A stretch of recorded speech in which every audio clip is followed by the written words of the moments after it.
నమస్కారం ETV news కి స్వాగతం ముఖ్యాంశాలు స్పేడెక్స్ డి డాకింగ్ విజయవంతం చేసిన ఇస్రో చంద్రయాన్ 4 కు మార్గం సుగమం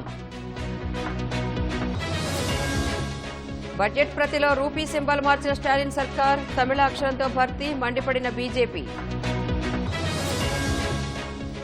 యూట్యూబ్లో చూసి బంగారం అక్రమ రవాణా నటి రణ్యారావు వెల్లడి రంగంలోకి సీబీఐ ఈడీ దేశవ్యాప్తంగా పలు రాష్ట్రాల్లో ఘనంగా హోలీ పాల్గొన్న సీఎంలు మంత్రులు సరిహద్దుల్లోనూ వేడుకలు నెల రోజుల కాల్పుల విరమణపై రష్యా అభ్యంతరం ఉక్రెయిన్కే మేలు చేస్తుందన్న పుతిన్ సలహాదారు సునీత విలియమ్స్ రాక మరింత ఆలస్యం సాంకేతికత లోపంతో క్రూ 10 మిషన్ వాయిదా స్టార్లింక్కు భారత్లో అనేక సవాళ్లు అధిక ధర ప్రతికూలమవుతుందని నిపుణుల విశ్లేషణ